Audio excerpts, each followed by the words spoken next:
Welcome to IFC introverted film crew.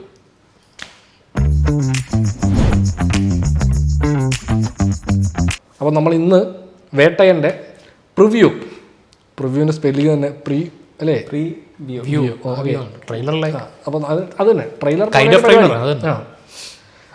TJ Gnanavel super സ്റ്റാറിൻ്റെ പുതിയ പുതിയ വാക്കുകൾ ഇൻട്രൊഡ്യൂസ് ചെയ്തിരിക്കാം. മറ്റേ എനിക്ക് ഒന്ന് ജയിലറിന് ഷോക്കേസ് എന്ന് പറഞ്ഞു, ജയിലർ ഷോക്കേസ് എന്ന് പറഞ്ഞായിരുന്നു. പ്രിവ്യൂ വേറെ പടത്തിലൊക്കെ ഉപയോഗിച്ചിട്ടുണ്ട്. ടീസർ ട്രെയിലർ ഓരോരോ പുതിയ പുതിയ പരിഷ്കാരങ്ങളെ എന്ന് പറയുന്നത്. അപ്പോൾ നമുക്ക് വേട്ടയൻ്റെ പ്രിവ്യൂ കാണാം.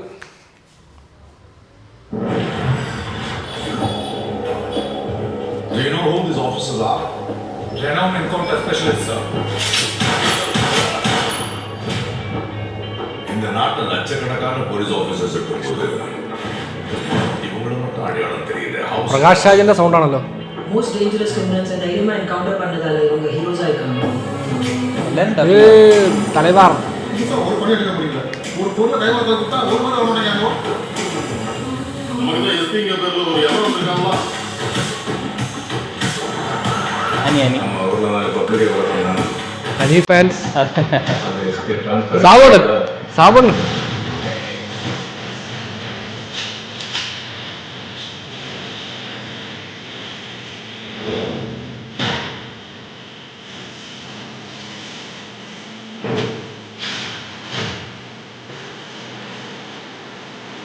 കാണാതൊക്കെ മതി.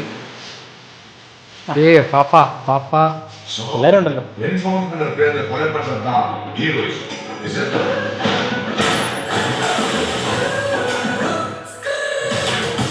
என்கவுண்டர்ங்கிறது குற்றம் செஞ்சவங்களுக்கு கொடுத்த தண்டனை மட்டும் இல்லை, இனிமே இந்த மாதிரி குற்றம் நடக்கக்கூடாது என்பதற்கு எடுக்கிற முன்னெச்சரிக்கை நடவடிக்கை.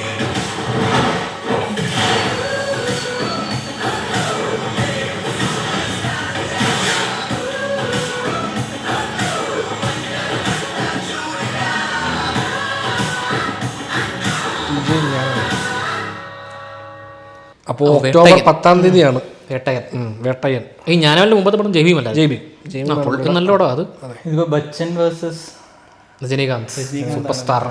അല്ല ഇത് കുറച്ചുകൂടെ ഇപ്പോൾ യൂഷ്വൽ നമ്മൾ ഇങ്ങനത്തെ പടങ്ങളുടെ എല്ലാവരും ട്രെയിലർ കാണുമ്പോൾ കുറച്ച് കൂടുതൽ കട്ട്സും പരിപാടിയൊക്കെ വെച്ച് ഒരു ബഹളമായിരിക്കും. പക്ഷെ ഇത് കുറച്ചുകൂടെ കാം ആൻഡ് ക്വയറ്റ് ആയിട്ടുള്ളൊരു ട്രെയിലർ പോലെ ഒരു സ്റ്റോറി. അതെ അങ്ങനെയാണെന്ന് തോന്നുന്നു. കാരണം പുള്ളിയുടെ ഇപ്പോൾ ജെയ്മിയുമാണെന്ന് എടുത്തു കഴിഞ്ഞാൽ കുറച്ച് ഭയങ്കര ആദ്യം തന്നെ പറയേണ്ടത് ഈ പ്രകാശ് രാജിനെ നമുക്ക് നന്നായി അറിയാം. അതെ, അമിതാഭ് ബച്ചനെ നന്നായിട്ട് ഇവർ രണ്ടുപേരുടെ ശബ്ദവും ഭയങ്കരമായിട്ട് അറിയാന്നുണ്ട്. രണ്ടും കൂടെ അങ്ങോട്ട് ചേരാത്തൊരു ഫീൽ ഉണ്ട് അല്ലേ? എല്ലാവരും ഡബ് ചെയ്തേക്കുവാണ്. ഡബിങ്ങും അത് വേണ്ടായിരുന്നു തോന്നുന്നു. മറ്റേ തുടക്കം പോലീസ് ഓഫീസേഴ്സായിട്ട് കാണിക്കുന്ന കൂട്ടത്തിൽ മറ്റേ ഋതിക അവരുടെയൊക്കെ ശബ്ദമൊക്കെ എല്ലാം വേറെ വേറെ ആളുകളൊക്കെ ഡബ് ചെയ്തൊക്കെ ഫീൽ ഒരു എസ്പെഷ്യലി ഇതാണ് നമുക്കിപ്പം പ്രകാശനെ നല്ലോണം നന്നായിട്ട് അറിയാവുന്നതുകൊണ്ട് തന്നെ പുള്ളിയുടെ സൗണ്ട് ഇങ്ങനെ അമിതാഭ് ബച്ചനിൽ കേൾക്കുമ്പോഴത്തേക്കും നമുക്കൊരു ചേരായ്മ പോലെ ഫീൽ ചെയ്യും. അതായത് നമുക്ക് പ്രകാശന്റെ മുഖം വരും. ഇപ്പോൾ ഒരു പടത്തിൽ ഏതെങ്കിലും ഷോട്ടിൽ ഇപ്പോൾ അമിതാഭ് ബച്ചനെ കാണിക്കാതെ പിന്നെ പുള്ളിയുടെ വോയിസ് ഉപയോഗിക്കുകയും മറ്റൊരാളുടെ റിയാക്ഷൻ വെക്കുകയാണെങ്കിൽ തന്നെ നമുക്കത് പ്രകാശാതെ സംസാരിക്കുന്ന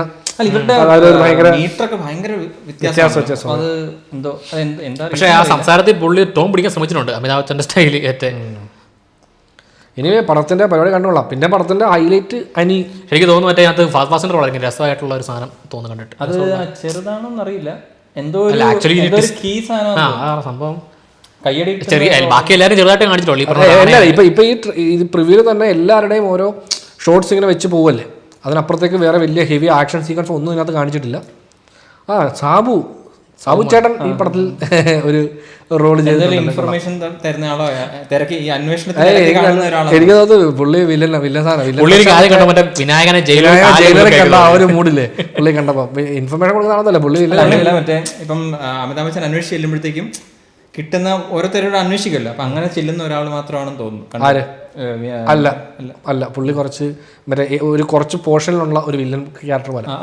പുള്ളി കുറച്ച് നാളത്തേക്ക് പുള്ളി മറ്റേ പരിപാടിക്കകത്തൊന്ന് ഈ ഷൂട്ടുകാരൻ പുള്ളി പരിപാടിക്കകത്ത് ഇത് പോയിട്ട് ബോട്ടിൽ സീക്വൻസ് അമിതാഭ് ബച്ചൻ വെടിവെക്കുന്നുണ്ടല്ലോ ബോട്ടിലൊരു സീക്വൻസിൽ. അമിതാഭ് ബച്ചൻ രജനീകാന്ത്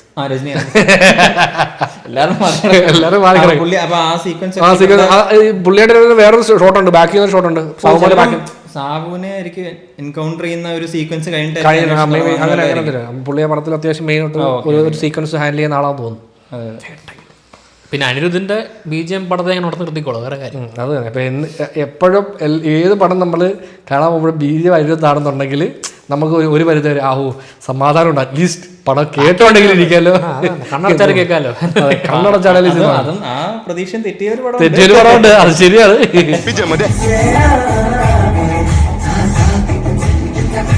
ഒരു സൈലന്റ് ഹീറോ എന്ന് പറഞ്ഞാൽ ഇപ്പോഴും രജനീകാന്തിന്റെ വിഗ് ഉണ്ടാക്കുന്നയാള് ഭയങ്കര ഏറ്റവും നല്ല മറ്റേ വേറൊരു പടം കണ്ടപ്പോഴാണ് മറ്റേ മേക്കപ്പും വിഗൊക്കെ പക്കായിട്ടല്ലേ ചെയ്തേക്കുന്നത് ഇപ്പോഴും. അതെ അതെ അതെ, അത് പുള്ളിക്ക് ഭയങ്കര രസമായിരുന്നു. കുറച്ച് പുള്ളിയുടെ ഒരു സ്റ്റൈലുണ്ടല്ലോ, അതിന് പറ്റുന്ന രീതിയിൽ. എനിക്ക് തോന്നുന്നു അത് ഭയങ്കര മോശമായിട്ട് കണ്ട പടം ഏതായിരുന്നു, ഏതോ ഒരു പടത്തിൽ ഭയങ്കര മോശം വിഗ് ഉപയോഗിച്ചിട്ടുണ്ടായിരുന്നു. ഇപ്പൊ അത് കുറച്ച് ഇതിനകത്ത് റോബോ അതിന്റെ സെക്കൻഡ് അതുണ്ട് കുറച്ച് അത്ര രസമില്ലാത്ത. പക്ഷെ അതർവൈസ് ബാക്കിയുള്ള നടന്മാർക്കൊക്കെ വിഗ് വെക്കുമ്പോഴും വിഗ് അല്ലേടാ എന്ന് തോന്നുന്ന രീതിയിൽ ഉള്ളപ്പം ഇത് ജയിലറിനകത്ത് ഭയങ്കര രസമായിരുന്നു. അതെ അതെ, ഭയങ്കര സ്റ്റൈലായിരുന്നു പുള്ളി അത് പുള്ളിക്ക് ചേരുന്ന രീതിയിലുള്ള സാധനമാണ് ഉപയോഗിക്കുന്നത്. ഇതിനകത്ത് ഇപ്പോൾ ലാസ്റ്റ് ഷോട്ടിലൊക്കെ കുറച്ച് ചെറുപ്പമായിട്ട് കാണിക്കുമ്പോൾ കുറച്ച് രസമുണ്ട്. ലാസ്റ്റ് ഇപ്പം ഏറ്റെടുത്തേക്കുന്ന പടങ്ങളെല്ലാം ഇത് കഴിഞ്ഞ് വരാൻ പോകുന്ന കൂലിയൊക്കെ എനിക്ക് നല്ല പ്രതീക്ഷയുള്ള പടങ്ങളാണ്. അതെ, ലോകേഷ് കനകരാജല്ലേ. അത് കഴിഞ്ഞിട്ടുള്ളതൊന്നും അനൗൺസ് ചെയ്തിട്ടില്ല. ഒരു കിംവദന്തി ഞാൻ കേട്ടു, ജൂഡാനണി ജോസഫാണ് അടുത്ത പടം ചെയ്യുന്നതെന്ന് പറഞ്ഞിട്ട് ന്യൂസ് ഇങ്ങനെ വന്നിട്ടുണ്ട്. അത് അറിയില്ല, അത് ഒഫീഷ്യലാണോ ഇല്ലയോന്നും അറിയത്തില്ല. ഒഫീഷ്യലാണോ ഇല്ലയെന്ന് എനിക്കറിയത്തില്ല. അതിനെപ്പറ്റി ഇങ്ങനെ കുറച്ച് കുറേ പിന്നെ ഇൻസ്റ്റാഗ്രാമിലും ട്വിറ്ററിലൊക്കെ ഞാനിങ്ങനെ കുറച്ച് പോസ്റ്റൊക്കെ ഉണ്ടായിരുന്നു. അറിയില്ല സത്യമാണോ ഇല്ലയെന്ന് അറിയുന്നില്ല. സത്യമാണോടേ എന്നിരിക്കുന്നവരെ. അപ്പോൾ ഇനിയിപ്പം ട്രെയിലർ ഇല്ല, ഇനിയിപ്പം പടമാണെങ്കിൽ ഇനി പടമാണെങ്കിൽ പടം നമ്മൾ തിയേറ്ററിൽ പോയി കാണുന്നു. അതെ, റിവ്യൂ ഇടുന്നു.